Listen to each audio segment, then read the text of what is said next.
श्री परमात्मने नमः। ओम श्री गुरुभ्यो नमः। ओम मातृशक्तये नमः। ओम असतो मा सद्गमय तमसो मा ज्योतिर्गमय मृत्योर्मामृतंगमय। ओम शांति शांति शांति। उपनिषद कक्षा 330 बृहदारण्यक की 55वीं कक्षा है। तृतीय अध्याय के छठा ब्राह्मण को हम प्रारंभ कर रहे हैं। आचार्य जी नमस्ते। हाँ जी बोलिए। कल आपने पूछा था, मुझे ये कहना है कि आचार्य जी पहले हम जो सांख्य योग वगैरह दर्शन पढ़े, सत्यार्थ प्रकाश ऋग्वेद आदि भाषण वगैरह, तो उस टाइम पे त्रैतवाद और अद्वैतवाद का थोड़ा मतलब अस्पष्टता थी। अभी बहुत स्पष्ट हो गया और इसमें उपासना का भी मतलब उपासना में भी बहुत लाभ हो गया ये उपनिषद विद्या से। तो बहुत सारे अलग अलग नई चीजें पता चल गई। एक विरुद्ध लगता है, एक दूसरे के विरुद्ध है त्रैतवाद और अद्वैतवाद। अभी उसमें जो जनरलाइजेशन है बोले हैं क्या, उसमें समन्वय जिस तरह से हो गया है, स्पष्ट हो रहा है। तो ये एक लाभ हमें घर में बैठे मिल रहा है, उसके लिए आपका बहुत बहुत धन्यवाद। तो आगे बढ़ते हैं। जैसे अथ एनम गार्गी वाचक नवी पप्रच्छ याज्वल केति होवाच। गार्गी वचक्नु की पुत्री था। इस वचक्नु इसके पिता का नाम था। वाचक नवी गार्गी ने पूछा, हे याज्वल, यदिदम सर्वम अपसु ओतम च प्रोतम च। ये जो जितना भी अस्तित्व में अपसु ओतम च प्रोतम च, जलों में जो ओतप प्रोत है, यदिदम अपसु ओतम च प्रोतम च तस्मिन्नु खलु आपा ओताश्च प्रोताश्चेति।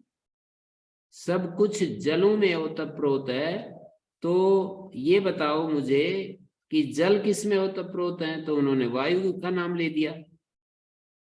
फिर पूछ लिया कि वायु किस में ओतप प्रोत है, तो उन्होंने अंतरिक्ष लोक का नाम ले दिया। अंतरिक्ष लोकेशु गार्गी। फिर अंतरिक्ष लोक किस में ओतप प्रोत है, तो गंधर्व लोक का नाम ले दिया। गंधर्व लोक किस में ओतप प्रोत है, आदित्य लोक का नाम ले दिया। अभी मैं आपको बताऊं कि ये कुछ जो प्रसंग हैं उपनिषद के, बड़ा मुश्किल है, उसको मैं तो अभी नहीं जानता हूं कि अंतरिक्ष लोक कौन से हैं, गंधर्व लोक कौन से हैं और आदित्य लोक कौन से हैं। ये बहुत सारे लोग चंद्र लोक और ये सब दिखाते चले जाते हैं, नक्षत्र लोक और इंद्र लोक और ये सब प्रजापति लोक और ब्रह्म लोक, ये सब दिखा रहे हैं यहाँ पर। याज्वल उनका उत्तर देता जा रहा है। गार्गी पूछती जा रही है कि जल से शुरू किया, यत साक्षात अपरोक्षात ब्रह्म सर्वांतर। चौथे ब्राह्मण में और पांचवें ब्राह्मण में सर्वांतर आत्मा ऐसा कहा। सर्वांतर से स्वरूप अधिगमाय, और सर्वांतर जो आत्मा है उसके स्वरूप को प्राप्त करने के लिए आशाकल्य ब्राह्मणात् ग्रंथ आरभ्यते। नवम ब्राह्मण पर्यंत ये सारा ग्रंथ का आरंभ कर रहे हैं। यहाँ पर आशाकल्य ब्राह्मणात्, शाकल्य ब्राह्मण नवा ब्राह्मण है। ये तीसरे अध्याय में 9 ब्राह्मण है, अंतिम ब्राह्मण शाकल्य ब्राह्मण है। पहले दूसरे तीसरे चौथे पांचवें, अभी हम छठा ब्राह्मण का अध्ययन कर रहे हैं। 6 7 8 9, 9वें ब्राह्मण पर्यंत यहाँ पर उस सर्वांतर आत्मा का स्वरूप प्राप्त, स्वरूपाधिगमाय, उसके स्वरूप को प्राप्त करने के लिए ये आगे वाली चर्चा आरंभ कर रहे हैं। जो साक्षात अपरोक्ष ब्रह्म है, जो सर्वांतर है। सर्वांतर का मतलब जो सबका अभ्यंतर है, सबके भीतर है। पृथिव्यादीनि आकाशांतानि भूतानि अंतर बहिर्भावेन व्यवस्थितानि। पृथिव्यादि जो आकाश पर्यंत भूत हैं, पृथिव्यादीनि आकाशांतानि, भूतानि पृथ्वी जल अग्नि वायु आकाश, ये अंतर बहिर्भावेन व्यवस्थितानि, अंदर बाहर सब व्यवस्थित हैं।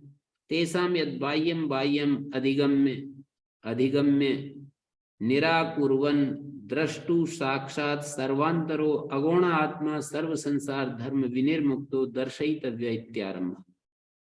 बहुत ही महत्वपूर्ण पंक्ति है, इस पर केंद्रित हो जाएं समझने के लिए। कहते हैं पृथ्वी आदि आकाशांत जो भूत हैं, अंतर बहिर्भावेन व्यवस्थितानि, अंदर और बाहर, मानी जैसे हमारा अन्नमय कोश है, ये बाहर है, अंदर इसके जाते जाएंगे तो प्राणमय कोश आएगा, हमारे अन्नमय कोश के भीतर प्राणमय कोश आएगा, प्राणमय कोश के भी भीतर यदि जाएंगे तो मनोमय कोश आएगा, मनोमय कोश के भी भीतर जाएंगे तो विज्ञानमय कोश आएगा, विज्ञानमय कोश के भी भीतर जाएंगे तो आनंदमय कोश आएगा, आनंदमय कोश के भीतर जाएंगे तो आनंद आ जाएगा। आनंदमय कोश और आनंद, इन दोनों में फर्क है। आनंद परमात्मा और आनंदमय कोश उपाधिगत एक धर्म विशेष है। अन्नमय कोश, प्राणमय कोश, ये भी एक उपाधि है, आवरण है। उपाधि मानी एक बाह्य आवरण।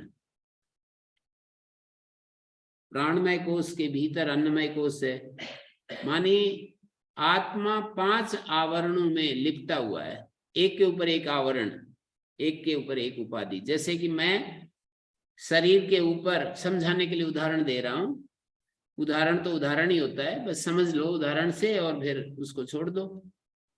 तो जैसे हम शरीर के ऊपर एक वस्त्र पहना हमने, सपोज थोड़ी देर के लिए बनियान पहन ली, बनियान के ऊपर एक कुर्ता पहन लिया, कुर्ते के ऊपर एक जैकेट पहन ली, फिर जैकेट के ऊपर एक ओवरकोट पहन लिया, फिर ओवरकोट के ऊपर एक और चादर पहन ली, धोती पहन ली, मतलब उसके ऊपर एक उत्तरीय वस्त्र चादर के रूप में हमने ओढ़ लिया। 5 मैंने बताए, शरीर के ऊपर 5 आवरण मैंने बतलाए। तो बाह्य बाह्य और अंदर अंदर। बाह्य मतलब सबसे बाहर का आवरण होगा चादर, फिर उसके भीतर जाएंगे तो एक आवरण आएगा ओवरकोट, फिर उसके भीतर जाएंगे तो जैकेट, उसके भीतर जाएंगे तो कुर्ता, उसके भीतर जाएंगे तो बनियान, बनियान के भीतर जाएंगे तो शरीर आ जाएगा। तो शरीर अंदर का मतलब शरीर के साथ सटा हुआ जो आवरण है वो बनियान, फिर उसके ऊपर बाहर बाहर आते जाएंगे, बाहर से अंदर जाएंगे और अंदर से बाहर आएंगे तो जैकेट के बाहर आएंगे तो कुर्ता, कुर्ता आ जाएगा, कुर्ता के भी बाहर आएंगे तो एक जैकेट आ जाएगा, जैकेट के बाहर एक और ओवरकोट आ जाएगा, ओवरकोट के बाद चादर आ जाएगी। तो ये 5 कोश अंतर बहिर्भावेन, ये शब्द डाला, ये 5 जो पृथ्वी जल अग्नि वायु आकाश, ये 5 भूत अंतर बहिर्भाव से, सबसे भीतर है आकाश, उससे बाद वायु, वायु के बाद आकाशाद वायु, अग्नि, अग्नि के बाद आकाश, वायु, अग्नि, अग्नि के बाद जल और जल के बाद पृथ्वी, ये 5 हैं। माने सबसे बाहर का जो भूत है वो पृथ्वी है, उसके भीतर यदि जाएंगे तो जल आएगा, जल के भीतर जाएंगे तो अग्नि आएगा, अग्नि के भी भीतर जाएंगे तो वायु, और वायु के भी भीतर तो आकाश। यही बात लिखी है कि पृथ्वी आदि ने आकाशांतानि भूतानि अंतर बहिर्भावेन व्यवस्थितानि, अंदर बाहर, अंदर और बाहर बहिर्भाव से व्यवस्थित है। तेषाम यद बाह्यम बाह्यम अधिगम्य अधिगम्य निराकुर्वन, उनमें जो बाहर बाहर है, तेषाम यद बाह्यम बाह्यम अधिगम्य अधिगम्य निराकुर्वन, उनमें जो बाहर बाहर है उसको प्राप्त करके बाहर वाले को प्राप्त करके फिर उसका निराकरण करके मानी सबसे पहले हम प्राप्त करेंगे 5 भूतों में सबसे पहले पृथ्वी भूत को प्राप्त करेंगे, फिर उसको हटाएंगे तो हम जल भूत पर पहुंच जाएंगे, फिर उसको भी हटाएंगे तो अग्नि भूत पर पहुंच जाएंगे, उसको भी हटाएंगे तो वायु भूत पर पहुंच जाएंगे, उसको भी हटाएंगे तो आकाश भूत पर पहुंच जाएंगे, उसको भी हटाएंगे तो फिर अव्याकृत पे चले जाएंगे, उसको भी हटाएंगे तो शुद्ध आत्मा पे चले जाएंगे। जैसे पृथ्वी के बाद जल, जल के बाद अग्नि, अग्नि के बाद वायु, वायु के बाद आकाश, आकाश के बाद अव्याकृत जिसको सांख्य में प्रकृति कहते हैं। अव्याकृत के बाद यदि उसको भी हटाएं, मानी उसको हटाने का मतलब उसको आत्मा में लीन कर दिया, पूर्व वाले को अगले वाले में लीन कर दिया। हटाने का अभिप्राय यही होता है कि स्थूल को सूक्ष्म में लीन करते चले गए। तो जैसे पृथ्वी को सूक्ष्म में लीन करेंगे तो जल में लीन करेंगे, जल को लीन करेंगे तो अग्नि में, अग्नि को लीन करेंगे तो वायु में, वायु को लीन करेंगे तो आकाश में, और आकाश को लीन करेंगे तो अव्याकृत प्रकृति माया अनिर्वचनीय जो तत्व है उसमें, और माया को भी यदि लीन करेंगे, प्रकृति को भी लीन करेंगे तो वो अविनाशी अक्षर तत्व आ जाएगा। उसको आत्मा कहते हैं, चैतन्य कहते हैं, पुरुष कहते हैं, किसी भी नाम से हम कहें, ब्रह्म कहते हैं, शुद्ध ब्रह्म कहते हैं, चैतन्य मात्र, चिन्ह मात्र, दृष्टि मात्र, ज्ञप्ति मात्र, बोध मात्र, ज्ञान मात्र, तो आखिर में जाकर के वहां परिसमाप्त हो जाएंगे। सा काष्ठा सा परागति। इंद्रियाणि इंद्रियेभ्यः परा ही अर्थ, अर्थेभ्यश्च परम मना, मनसस्तु परा बुद्धि, यो बुद्धे परतस्तु स। ऐसे सूक्ष्मता का विवेचन गीता में 3 अध्याय के और एक प्रक्रिया बतलाई कि कैसे हम इसके ऊपर नियंत्रण करें। तो 3 अध्याय के अंत में जाकर के ये 3-4 श्लोक महत्वपूर्ण है। वहां पर ये कहा कि इंद्रियाणि पराण्याहु इंद्रियेभ्यः परम मना, मानी वहां पर ये प्रसंग चलाया,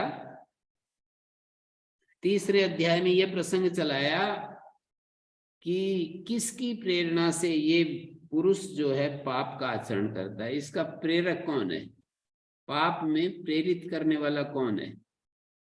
पुरुष को माने जीव को, यहाँ पर पुरुष माने जीव, कहाँ पर पुरुष शब्द का अर्थ जीव है, कहाँ पर ब्रह्म है, कहाँ पर शुद्ध आत्मा है, ये प्रसंग आदि से निर्धारण हो जाता है, प्रकरण से निर्धारित हो जाता है। किसके प्रेरणा से ये जीव पाप का आचरण करता है, पापी हो जाता है, पाप में डूब जाता है। कोई स्वयं को भी देख सकते हैं, कोई अपने किसी संबंधी को भी देख सकते हैं, अपने मित्र को देख सकते हैं। कोई भी व्यक्ति पाप क्यों करता है, ये प्रश्न उठाया अर्जुन ने, भगवान के समक्ष रखा कि व्यक्ति पाप क्यों करता है। पाप का मतलब सीधा सा अर्थ है कि जिससे उसकी भी हानि होती है, दूसरे की भी हानि होती है, ऐसा काम क्यों करता है। दूसरी भाषा में पाप का मतलब जिससे उसको भी कष्ट होता है, दूसरे को भी कष्ट होता है, सीधा सा मतलब।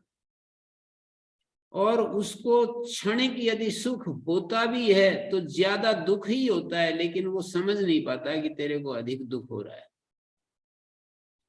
क्षणिक दुख होता भी है तो वो जान, क्षणिक सुख होता भी है तो ज्यादा दुख ही होता है, लेकिन वो अपने दुख का आकलन नहीं कर पाता, अपने दुख का अनुभव नहीं कर पाता है कि सुख थोड़ा हो रहा है, दुख बहुत ज्यादा हो रहा है, ऐसा उसके अंदर विवेक काम नहीं कर पाता है। तो इसलिए लगा रहता है सारी उम्र, मानी पाप करते में लगा रहता है, ज्यादा दुख देता रहता है, दुख लेता रहता है, कम सुख मिलता है उसकी तरफ तो उसका ध्यान फोकस रहता है, पर ज्यादा दुख मिल रहा है इस तरफ उसका ध्यान नहीं जाता। थोड़ा थोड़ा सुख मिल रहा है इसमें तो वो राजी होता रहता है, खुश होता रहता है।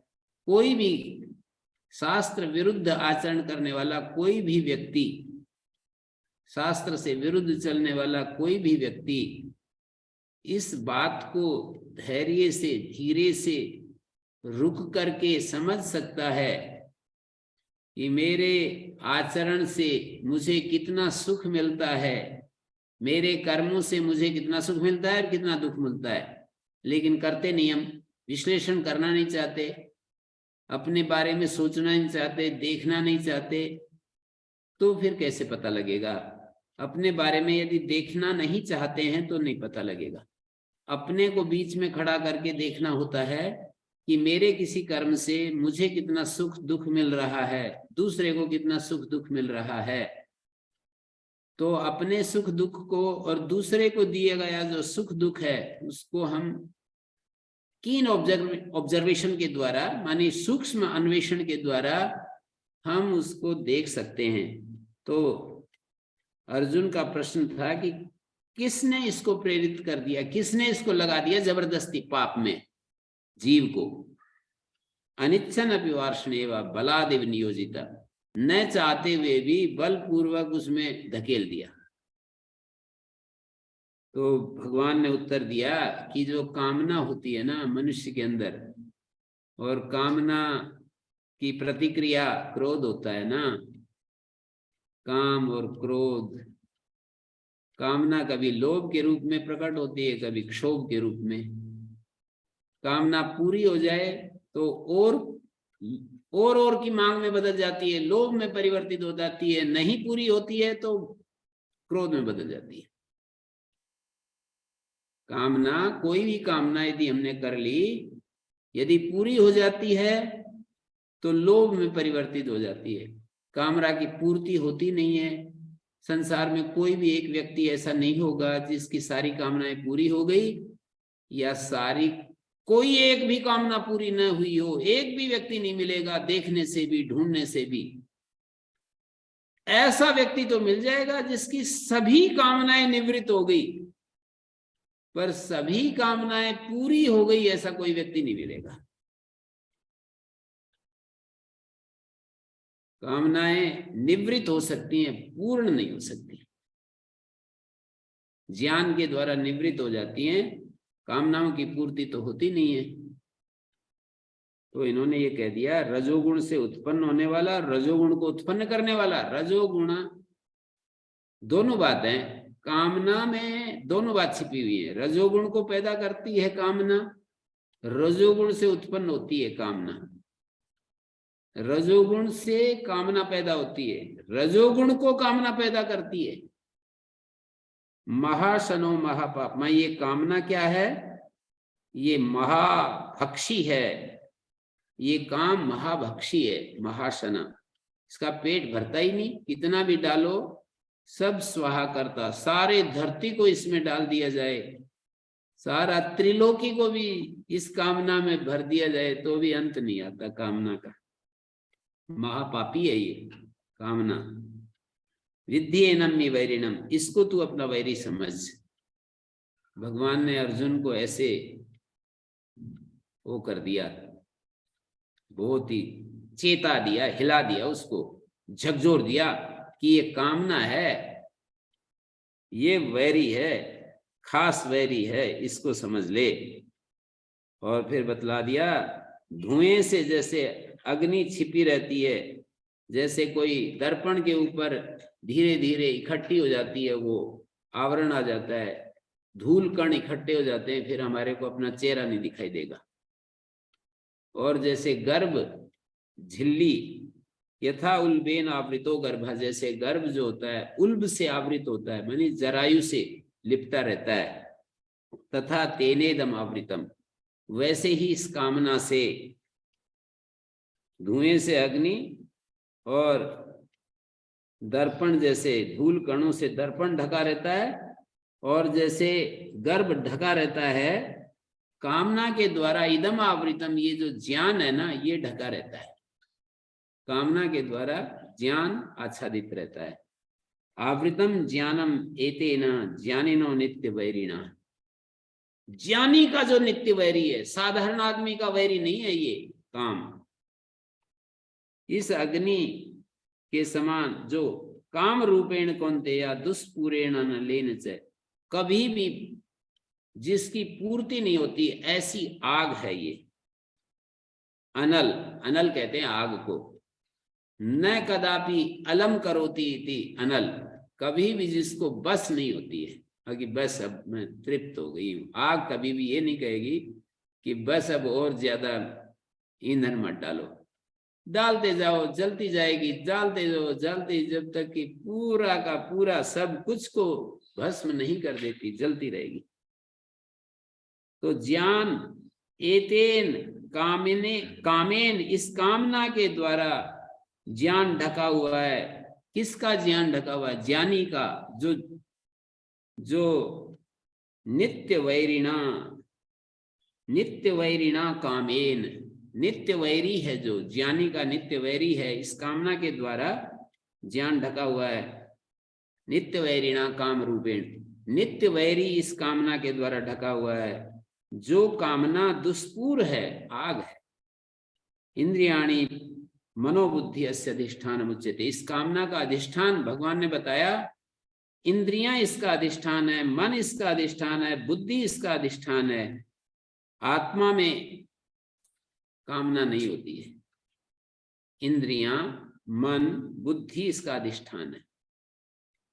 और ये भी अशुद्ध इंद्रियां, अशुद्ध मन, अशुद्ध बुद्धि इसका अधिष्ठान है। यदि ये शुद्ध हो जाए तो काम नहीं रहता है। विवेक ख्याति की प्राप्ति हो जाए तो कामना समाप्त हो जाती है। विप्लव रहित विवेक ख्याति यदि आ जाए तो कामना समाप्त हो जाती है। एतैर विमोहयत तेष, ये काम इनके द्वारा मोहित करता रहता है। ज्ञानम आवृत्य देहिनम, जो जीव है उसके ज्ञान को, ज्ञानम आवृत्य, ज्ञान को ढक करके देही को घुमाता रहता है, भ्रमाता रहता है, मोहित करता रहता है। ज्ञान को आच्छादित करके, एतई मानी मन, बुद्धि और इंद्रियों के द्वारा ज्ञान को आच्छादित करके जीवात्मा को मोहित करता है, मूड बना देता है, ज्ञान रहित कर देता है। मूड बना देता है मानी ज्ञान रहित कर देता है।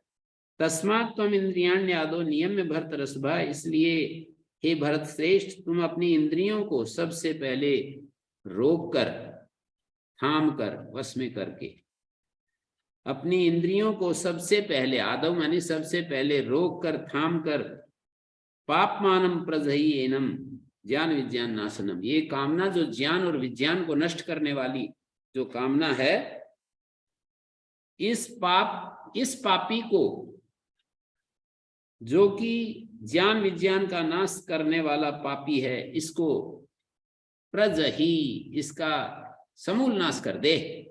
भगवान अर्जुन को कह रहे हैं, ज्ञान विज्ञान का नष्ट करने वाला जो काम तत्व है, कामना है, जो पाप के सिवाय कुछ नहीं, पाप ही पाप जिसके हिस्से में है, इसका नाश कर दे। माने कामना को इतना ज्यादा वर्णन कर दिया है यहाँ पर।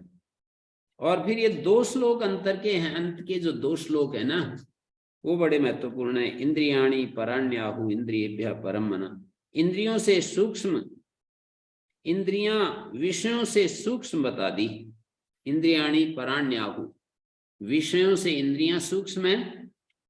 इंद्रियेभ्यः परम मना, इंद्रियों से मन सूक्ष्म है। परम का मतलब सूक्ष्म, व्यापक, विभू।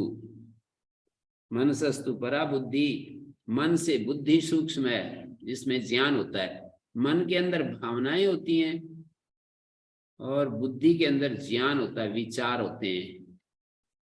तो इंद्रियां, मन, बुद्धि, इंद्रियां विषय, संसार के विषय, विषय पदार्थ के अंतर्गत आते हैं।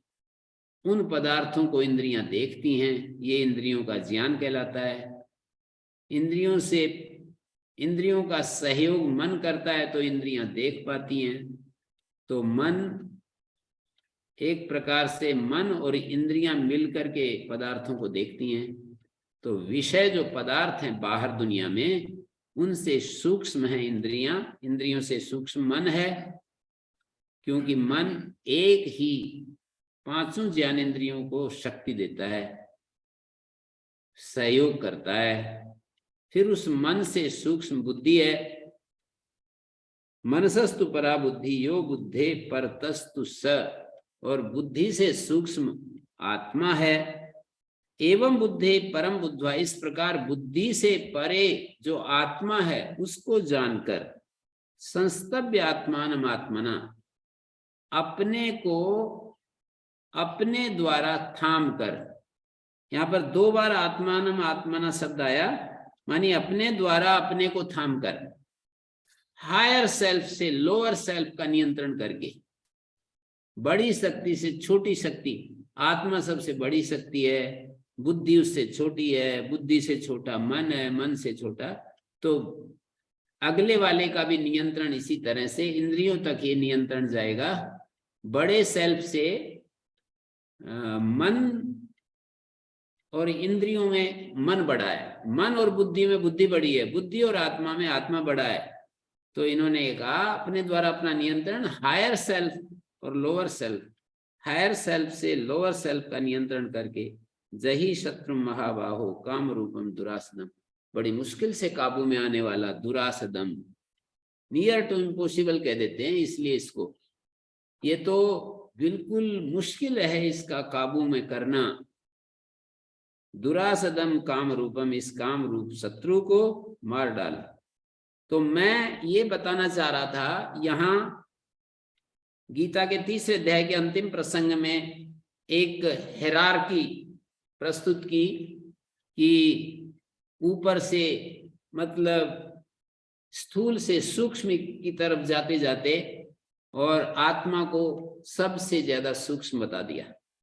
यही बात कठोपनिषद में भी कहा कि जैसे यहाँ पर जो क्रम दिया है उससे थोड़ा अलग, इंद्रियेभ्या परा ही अर्था, वहां पर सूक्ष्म जो है अर्थों को बता दिया, क्योंकि वो इंद्रियों को खींचते रहते हैं, इंद्रियों को खींचते रहते हैं। सूक्ष्म जो स्थूल भूत हैं और जो सूक्ष्म भूत हैं, उन सूक्ष्म भूतों के अंशों से ये इंद्रियां बनी हैं। तो कारण कार्य की श्रृंखला को देखते हुए सूक्ष्म भूत जो है इंद्रियों से, कारण कार्य के नियम से वो सूक्ष्म है, परे है।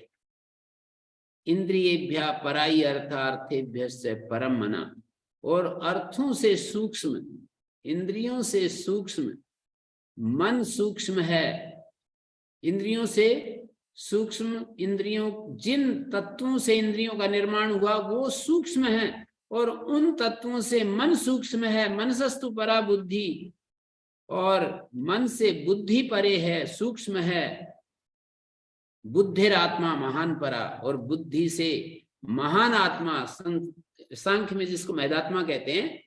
बुद्धि तो एक प्रकार का ज्ञान, इंडिविजुअल नॉलेज को कह रहे हैं, और एक कलेक्टिव नॉलेज जिसको महान आत्मा कह रहे हैं। तो बुद्धिरात्मा महान परा, बुद्धि से महान आत्मा परे है, सूक्ष्म है। महता परम अव्यक्तम, महान आत्मा से परे अव्यक्त है। अव्यक्तात् पुरुषा परा, और अव्यक्त जिसको हम प्रकृति कहते हैं, पुरुष सूक्ष्म है। न पुरुषात् परम किंचित, पुरुष से परे और कोई सूक्ष्म चीज नहीं है। सा काष्ठा सा परागति, वो अंतिम सूक्ष्मता की चरम सीमा है। सा काष्ठा सा परागति, हमारे इस अस्तित्व में जिसको हम आत्मा कहते हैं, पुरुष कहते हैं, शुद्ध आत्मा कहते हैं, शुद्ध चैतन्य कहते हैं। बुद्धि के साथ संपृक्त रूप को भी आत्मा कह देते हैं, पर यहाँ पर प्रसंग के अनुसार आत्मा शब्द कहीं शुद्ध आत्मा के लिए, कहीं बुद्धि के साथ संपृक्त आत्मा का वाचक हो जाता है। प्रसंग हमें बता देता है कि कौन सा अर्थ कहाँ लेना है। तो सूक्ष्मता का जो तारतम्य है हमारे भीतर, उसको यहाँ पर गार्गी और याज्ञवल्क्य के संवाद में भी दिखाया है। और भाष्यकार उसको दिखा रहे हैं कि पृथ्वी आदिनी आकाशांतानि भूतानि, और पंचकोशों में भी सूक्ष्मता का तारतम्य ही तो है। पंचकोश जो है, अन्नमय कोश से सूक्ष्म प्राणमय, प्राणमय से मनोमय, मनोमय से मनोमय से जो सूक्ष्म है वो विज्ञानमय, मानी जो जो कर्ता भोक्ता जिसको हम कहते हैं, वो विज्ञानम यज्ञम तनुते, विज्ञानम यज्ञम तनुते, तनुते कर्माणि, कर्माणि से कर्मों का जो ताना बाना पूरता है। विज्ञानम यज्ञम तनुते, विज्ञान यहाँ कर्तृपद है, जानने वाला विज्ञान में कोश, विज्ञानम यज्ञम तनुते, सारे कर्मों को फैलाता है। और तनुते कर्माणि च, सारे कर्मों को वही करता है। यज्ञम का तनुते वैदिक कर्मों को करता है, लौकिक कर्मों को करता है, और उनका फल जो हमें होता है, उस विज्ञान में कोश से जो फल मिलता है उसको हम सुख दुख के रूप में, ज्यादा आनंद आया कम आनंद आया, उसको हम आनंदमय कोश में देख सकते हैं। उसके बाद कोशों से अतीत जो होता है उसको हम आनंद नाम रख सकते हैं, वो शुद्ध आत्मा है। तो कोशों में भी आत्मा को सूक्ष्मतम बताया, शरीरों में भी आत्मा को सूक्ष्म बताते हैं कि एक स्थूल शरीर है, एक सूक्ष्म शरीर है, कारण शरीर है। स्थूल और सूक्ष्म और कारण, और उससे परे जो तुरीय रूप है, जहाँ तीनों शरीरों से परे है, वो अत्यंत सूक्ष्म बता दिया। स्थूल शरीर तो हमारे इंद्रियों के अनुभव में आता है, जिसको हम छू सकते हैं, देख सकते हैं।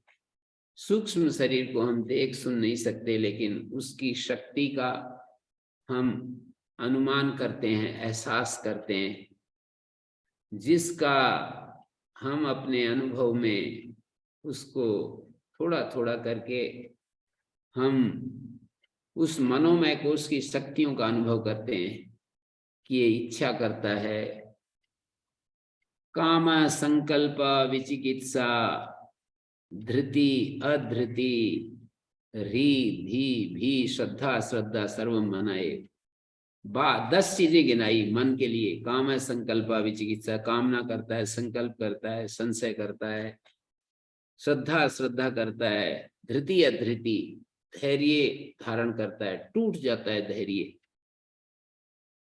तो धृति अधृति रीधि भी लज्जा करता है, ज्ञान प्राप्त करता है, भय करता है, ये सारा मन ही बता दिया।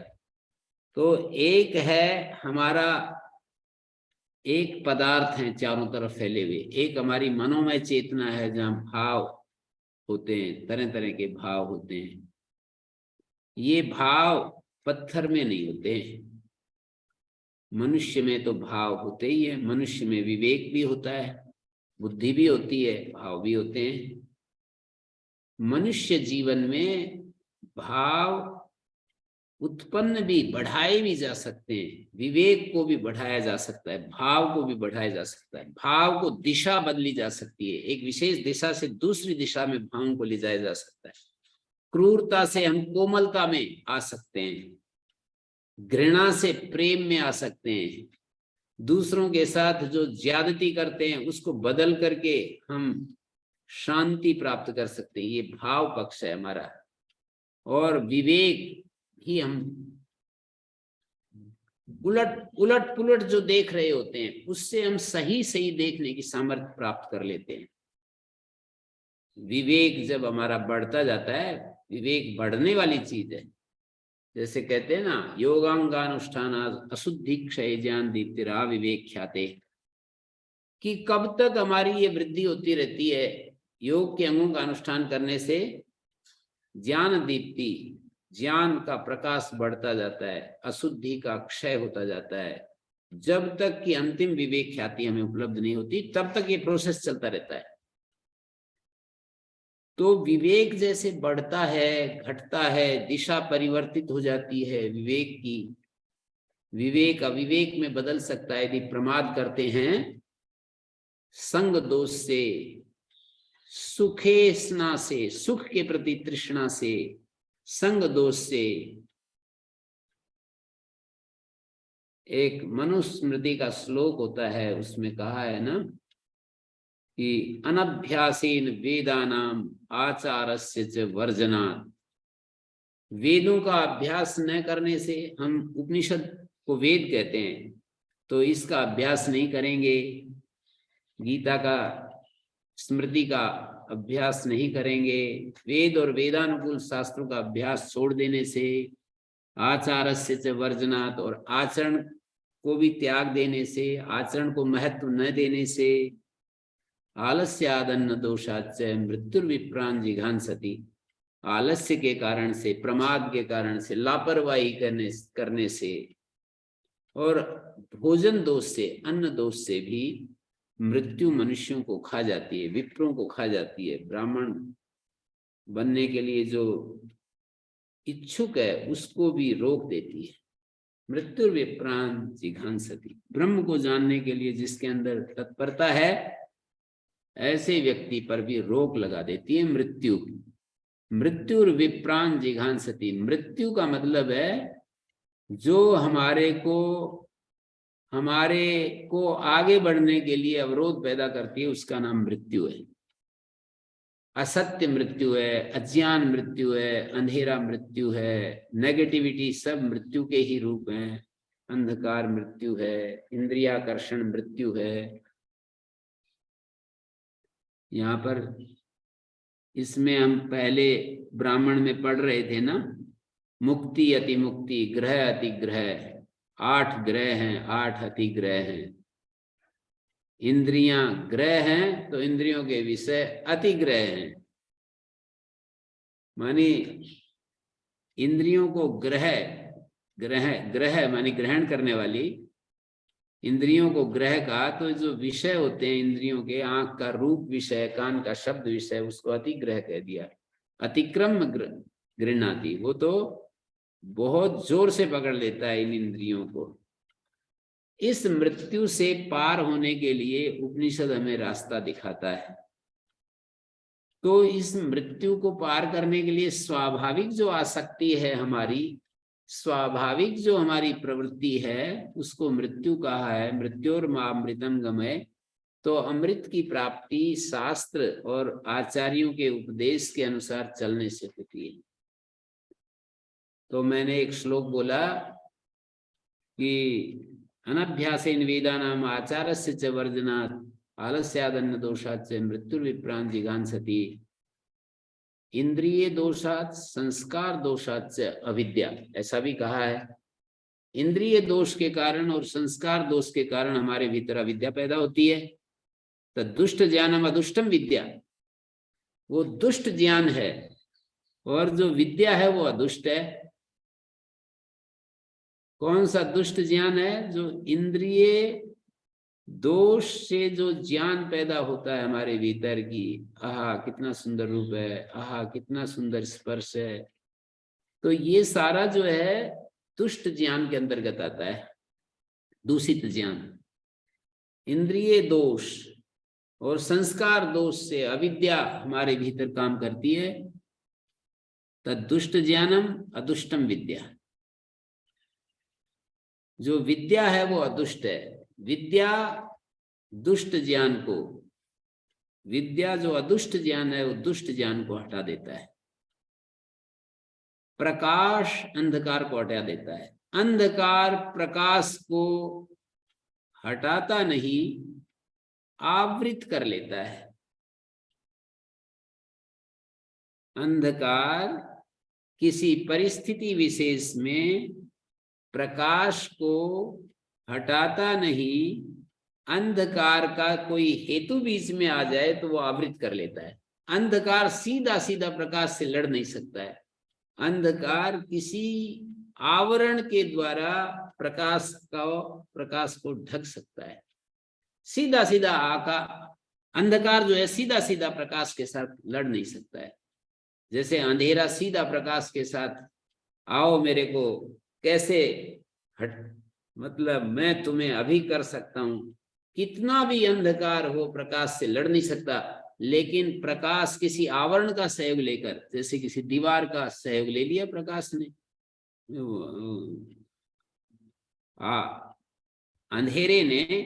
अंधेरे ने किसी दीवार का सहयोग ले लिया, तो रात्रि और क्या होती है, एक प्रकार से आवरण, सूर्य के ऊपर आवरण आ गया। बादल एक प्रकार के आवरण ही होते हैं, सूर्य को जो ढक लेते हैं।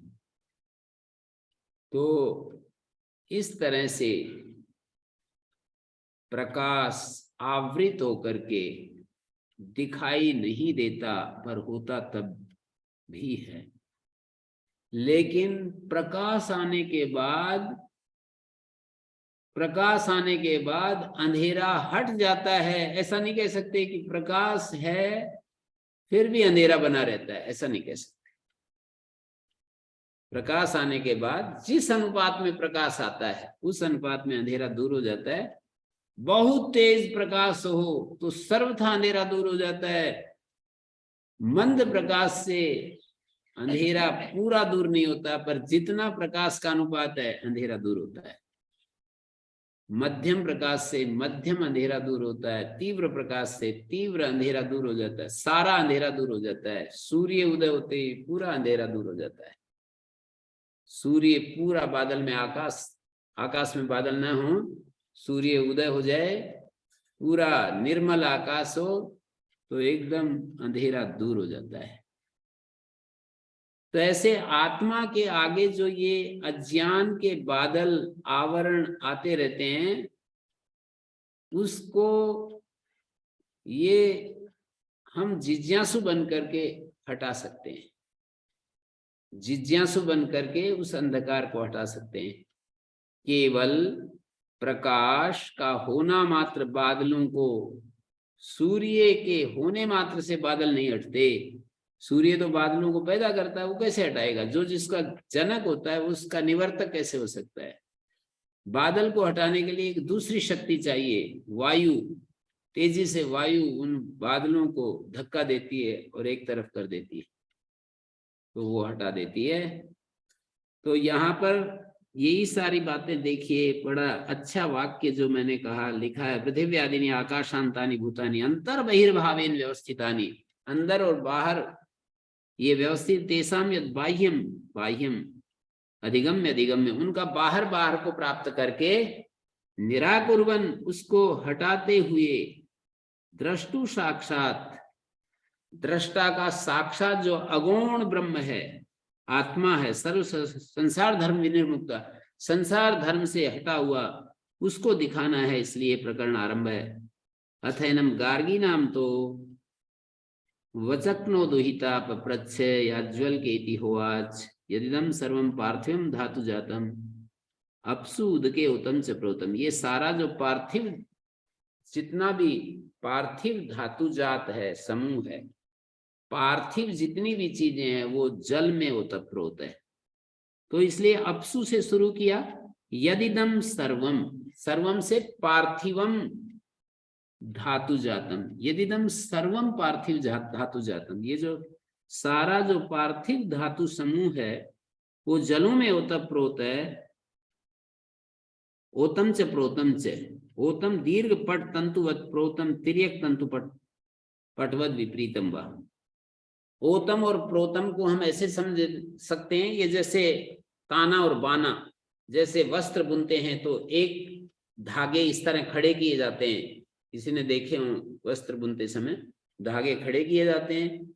एक खड़े धागे होते हैं, ऐसे धागे होते हैं, तिरछे धागे होते हैं। एक खड़े धागे होते हैं, तिरछे धागे होते हैं। तो खड़े धागों में तिरछे धागे पिरोए हुए होते हैं, या तिरछे धागों में खड़े हुए धागे पिरोए हुए होते हैं। दोनों तरफ से भी कह सकते हैं बात को। ऐसे यहाँ पर भाष्यकार कह रहे हैं, सर्वम पार्थिव धातु जातम अपसु ओतम प्रोतम, जलों में ओतप्रोत है। जैसे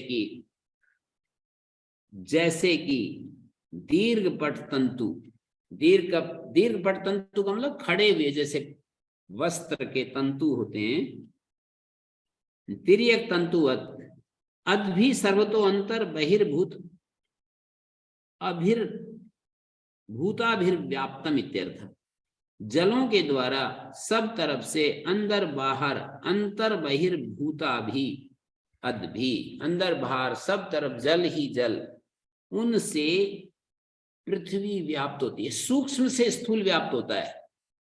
तो जल में ओतप्रोत है तो जल सूक्ष्म है, पृथ्वी स्थूल है। तो इसको दूसरी भाषा में कहेंगे, दूसरी तरफ से कहेंगे तो ये कहेंगे कि जल ने पृथ्वी के समस्त अंदर बाहर समस्त को व्याप्त किया हुआ है।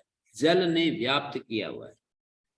जल में पृथ्वी ओतप्रोत है। यदिदम सर्वम पार्थिव जातम अपसु ओतम प्रोतम अद्भि सर्वतो अंतर बहिर्भूताभिर्व्याप्त, माने जलों से ये पृथ्वी व्याप्त है। अन्यथा सक्तु मुष्टिवद विशीर्येत, जैसे एक सक्तु मुट्ठी भर हम ऐसे फेंक दें तो वो सारा सक्तु मुष्टिवद विशीर्येत। इदम तावद अनुमानम उपन्यस्तम, ये अनुमान उपन्यस्त है, एक प्रकार का अनुमान यहाँ पर कहा है। पार्थिवस्य धातु जाता से अद्भिर्व्याप्ति अभावे अन्यथा अन्यथा सक्तु मुष्टिवत, सक्तु मुष्टि की तरह ये विशीर्ण हो जाए सारा का सारा। इदम तावद अनुमान यत् कार्यम परिच्छिन्नम स्थूलम कारणेन अपरिच्छिन्नेन सूक्ष्मेण व्याप्तम, ये जो कार्य होता है वो परिच्छिन्न होता है और ये व्यापक होता है। कारण जो होता है वो व्यापक होता है। कारणेन अपरिच्छिन्नेन सूक्ष्मेण व्याप्तम, वो सूक्ष्म होता है, ये स्थूल होता है। कारण सूक्ष्म होता है, कार्य स्थूल होता है। व्याप्तम इति दृष्टम, यथा पृथ्वी अद्भि, जैसे पृथ्वी जलों से व्याप्त है। पूर्वम पूर्वम उत्तरेण उत्तरेण व्यापिना भवितव्यम, तो पहला पहला उत्तर उत्तर के द्वारा, सूक्ष्म के द्वारा व्याप्त है, माने उत्तर उत्तर व्यापी है। पूर्वम पूर्वम उत्तरेण उत्तरेण सूक्ष्मेण, उत्तर उत्तर जो सूक्ष्म है, व्यापिना भवितव्यम तेस आसर्वांतराद आत्मना, आसर्वांतराद सबके अभ्यंतर जो आत्मा है वहां तक ये प्रक्रिया चलेगी। तत्र भूतानि पंच संगतानि उत्तरम उत्तरम सूक्ष्म भावेन व्यापकेन कारण रूपेण व्यवतिष्ठन्ते। तो जो भूत पांच महाभूत हैं वो इकट्ठे हुए उत्तरम उत्तरम, उत्तर उत्तर सूक्ष्म भावेन व्यापकेन, सूक्ष्म भावेन व्यापकेन कारण रूपेण व्यवतिष्ठन्ते। न च परमात्मनो अर्वाक पूर्वम तद व्यतिरेकेण वस्तुअंतरम अस्ति। न च परमात्मनो अर्वाक, परमात्मा से पहले, तद व्यतिरेकेण वस्तुअंतरम अस्ति सत्यस्य सत्यम इति श्रुते।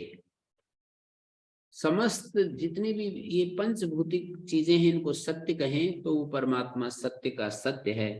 तो इसलिए परमात्मा से पूर्व, अर्वाक का मतलब पूर्व, तद व्यतिरेकेण वस्तुअंतरम, उसके परमात्मा से पहले, उससे अतिरिक्त, परमात्मा से अतिरिक्त कोई और दूसरा वस्तुअंतर नहीं है, क्योंकि वो सत्य का भी सत्य है, सत्य का भी सत्य है।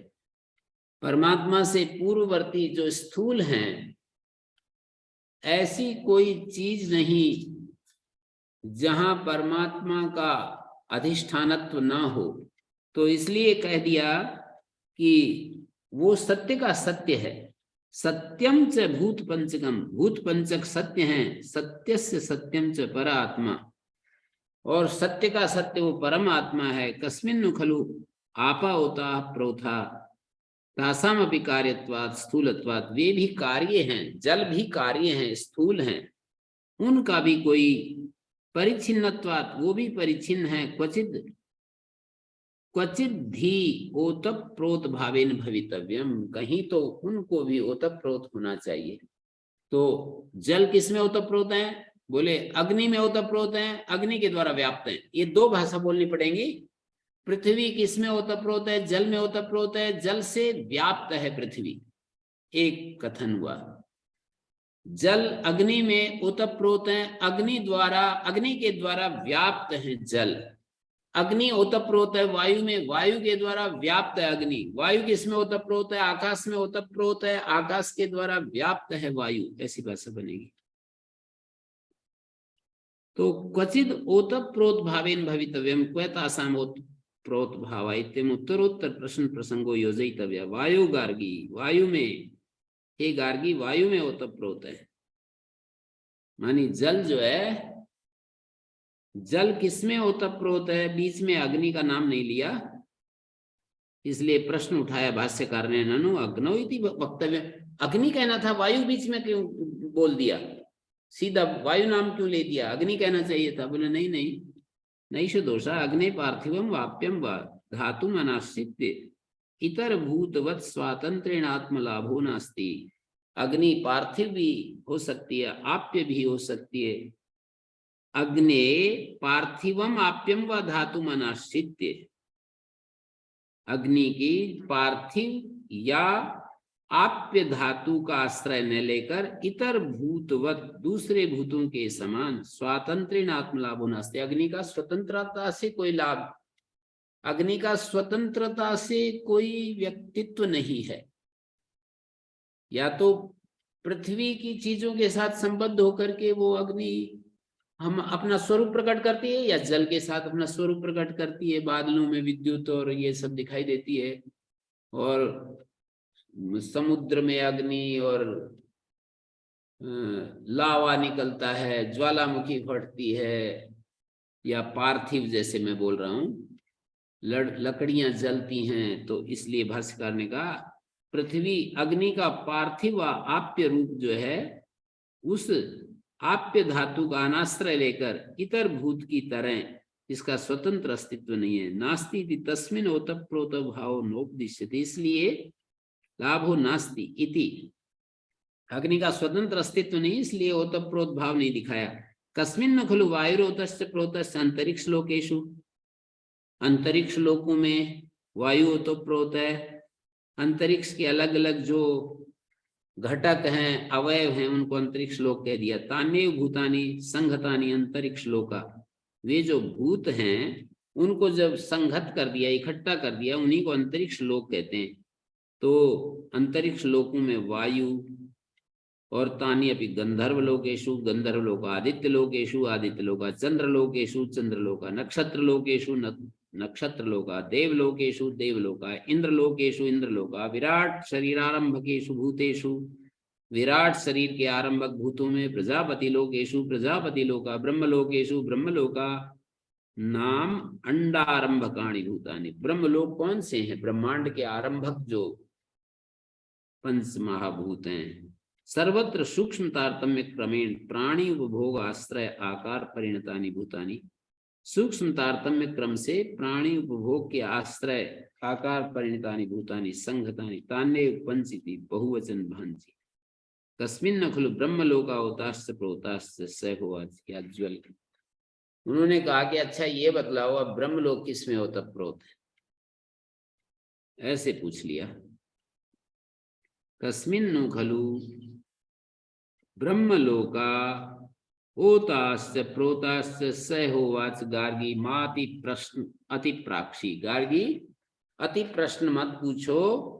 ते मूर्धा माते मूर्धा व्यपप्तत, तुम्हारा मूर्धा ना गिर जाए। अनति प्रश्नाम वै देवताम अति पृच्छसि, अनित जिस देवता के बारे में, जिस देवता का साक्षात अनुभव करना चाहिए, उसको अनुमान के द्वारा मत पूछिए। गंभीर पंक्ति है ये। मोटे मोटे कह देते हैं कि गार्गी को ऐसे डांट दिया याज्वल्क ने कि अति प्रश्न मत पूछो, तुम्हारा सिर गिर जाएगा, धमका दिया, उसको डरा दिया। उसने तो ठीक पूछा था, ऐसी बात नहीं, सही दिशा में जा रहे हैं कि अति प्रश्न मत करो, तुम्हारा कहीं मूर्धा न गिर जाए। अनति प्रश्नाम वै देवताम अति पृच्छसि, अनति प्रश्ना देवता को पूछ रही हो। माति प्राक्षीति ततो है गार्गी वाचक नवी उपराम। यहाँ पर इसका मतलब ये है कि माति प्राक्षी मानी स्वम प्रश्नम न्याय प्रकारम अतीत्य, अपना जो प्रश्न है वो न्याय प्रकार का अतिक्रमण, जिस प्रश्न को पूछने का जो तरीका होना चाहिए उस तरीके का उल्लंघन कर रही हो आप। जिस प्रश्न का जो तरीका है न्याय प्रकार का अतिक्रमण कर रही हो। आगमेन प्रष्टव्याम देवताम अनुमानेन मां प्राक्षी, ये कह दिया भाष्यकार ने। अर्थ कहा आगम से जिस देवता के बारे में पूछना चाहिए उसको तुम अनुमान से पूछने लग गई कि अनुमान से इसका उत्तर दीजिए।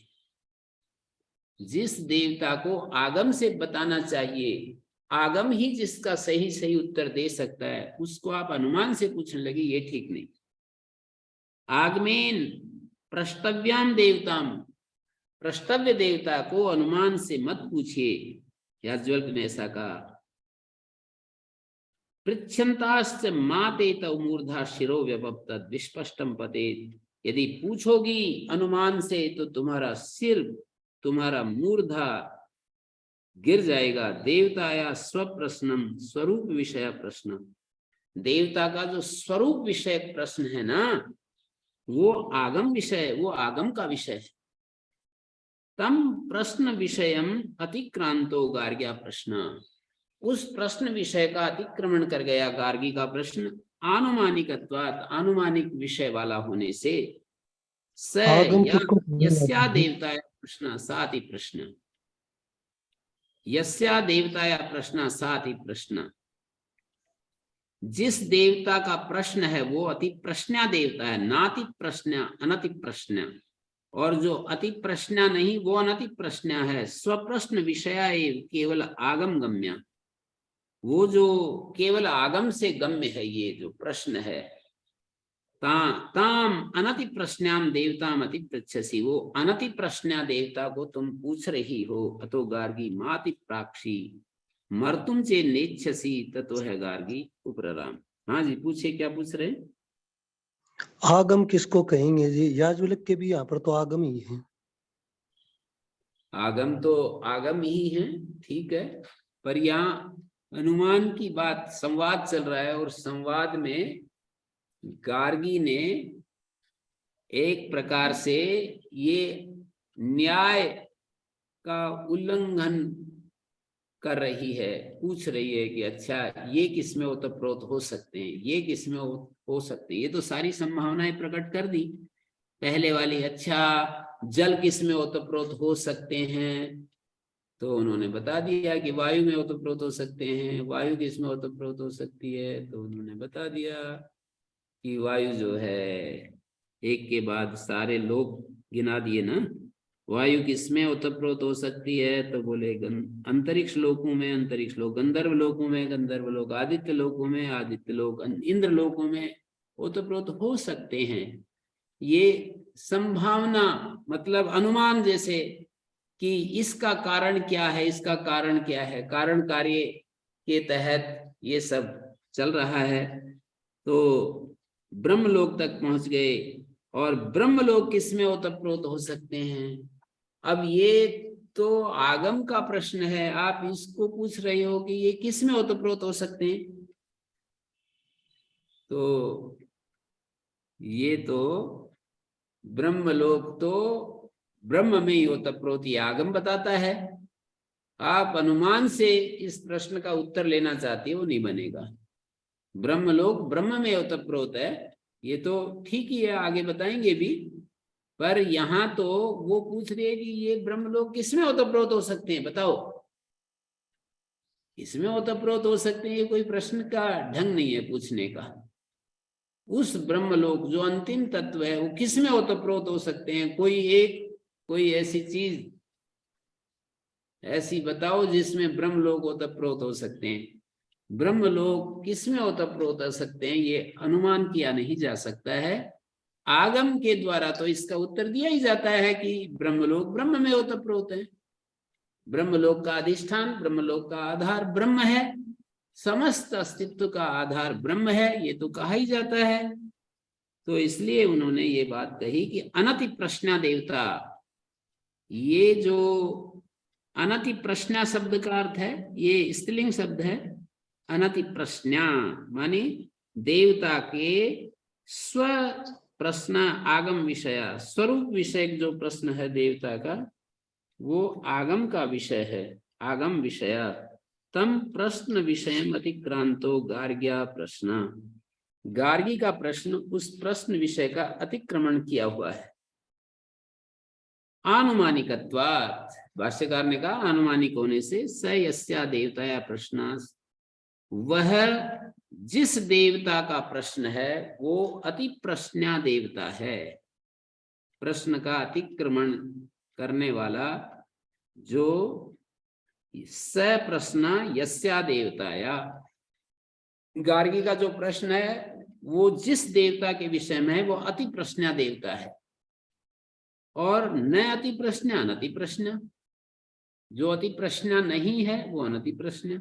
स्वप्रश्न विषय एव केवल आगम गम्य, स्वप्रश्न विषय एव केवल आगम गम्य, केवल आगम गम्य है। स्वप्रश्न विषय एव, स्वप्रश्न विषय एव केवल आगम गम्य, ये यहाँ पर बता रहे हैं। इसका देखता हूं मैं एक बार क्या कहना चाह रहे हैं। स्वप्रश्न विषय केवलम आगम गम्य,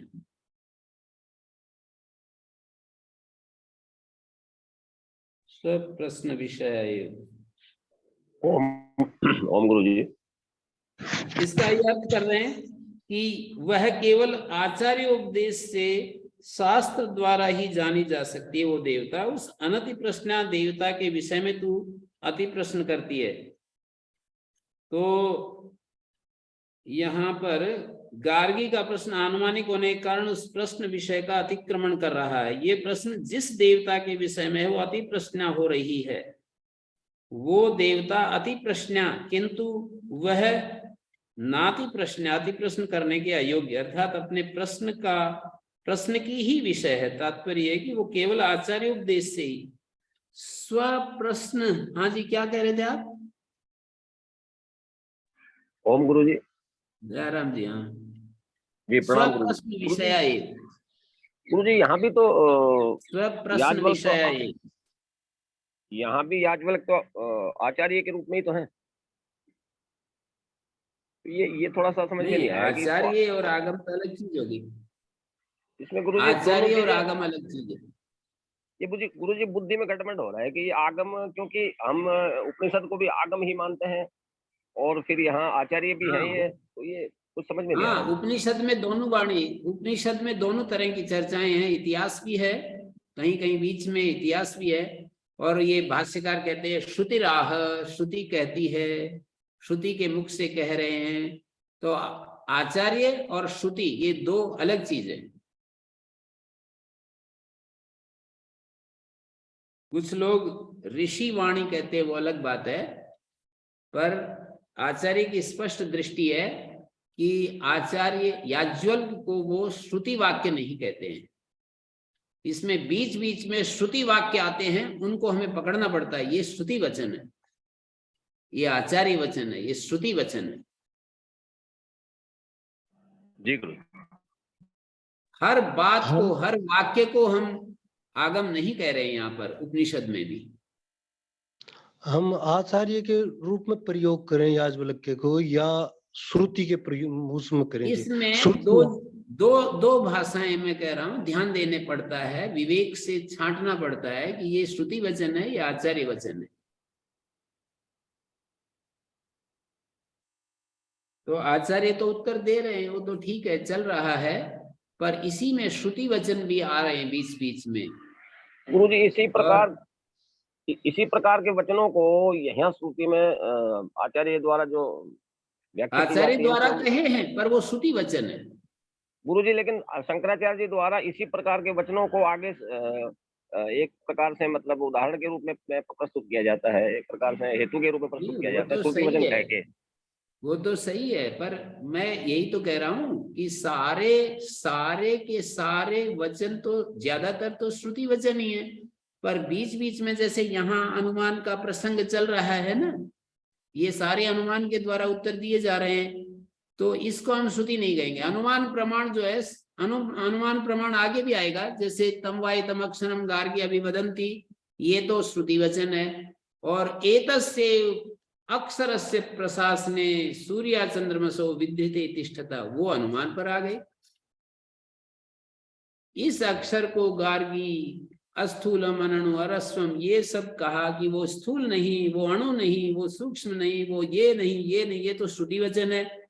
और अगला ही जो अगला जो चलता है कि इसी गार्गी, इसी अक्षर के प्रशासन में सूर्य चंद्र मां धारित हो रहे हैं, इसी अक्षर के प्रशासन में ये जो नदियां बहती हैं, ये अनुमान कथन है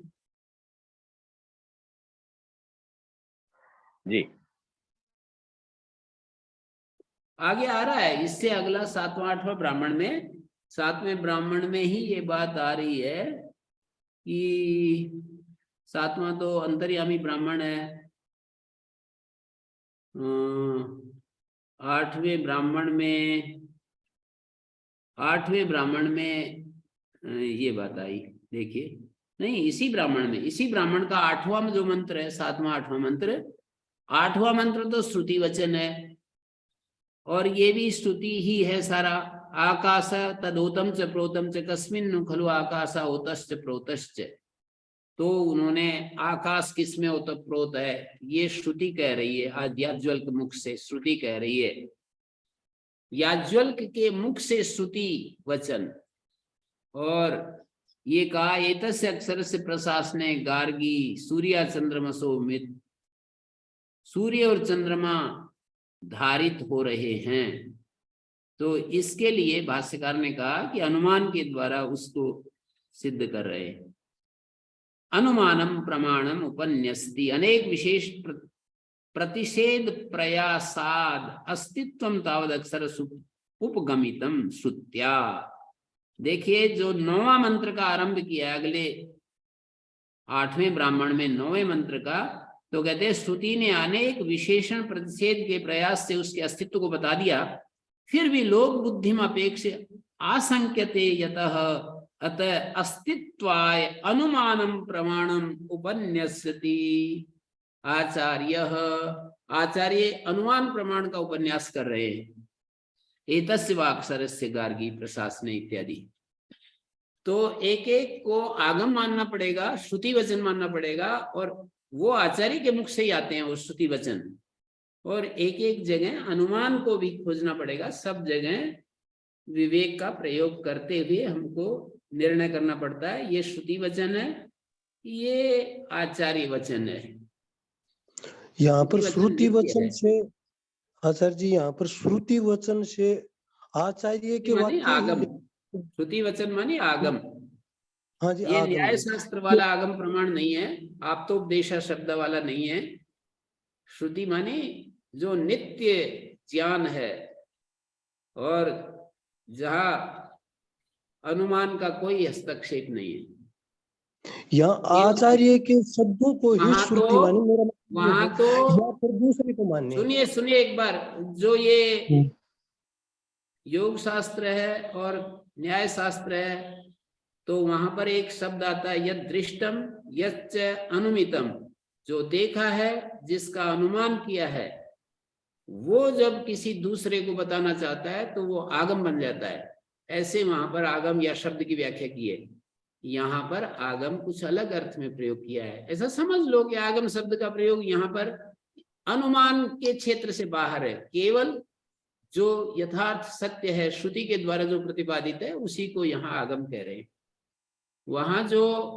वहां जो आप्तोपदेशा शब्द है और प्रत्यक्षानुमान आगमा प्रमाणानी, वहां आगम का प्रयोग किया है। न्याय शास्त्र योग शास्त्र में जो आगम प्रमाण लिखा है, आप्तोपदेशा शब्दा से द्विविधा दृष्टा दृष्टार्थत्वात्, ये जो वहां पर लिखा है वो आप्त वचन जो है उसको आगम कह देते हैं, शब्द प्रमाण कह देते हैं। जो देखा है, जो अनुमान किया है, अनुमान किए को भी ज्ञान का आधार मानते हैं ना। आगम जो है वो भी ज्ञान के साथ संबद्ध होता है। तो श्रुति वचन को अनुमान से अलग करके देख रहे हैं, ऐसा देख रहे हैं, बस ऐसा समझ लो कि आचार्य ने इसका भाष्य तो इसी रूप में किया है कि श्रुति जो है वहां अनुमान से भी अलग जो उस तत्व के बारे में कुछ उपदेश दे रही है वो आगम के अंतर्गत आता है। समझना पड़ेगा, भाव समझना पड़ेगा, आचार्य का क्या संदेश है। यहाँ पर आचार्य ने जो समझा है श्रुति को, हमसे तो करोड़ों गुना ज्यादा ही बुद्धिमान है ना जो समझा है उन्होंने, हम क्या बुद्धि उनके ऊपर लगाएंगे। तो हमारे लिए तो आप ही करोड़ों गुना बुद्धिमान हैं जी। हाँ कुछ ठीक है, आप ही आप लोगों के लिए तो हो सकता बताओ।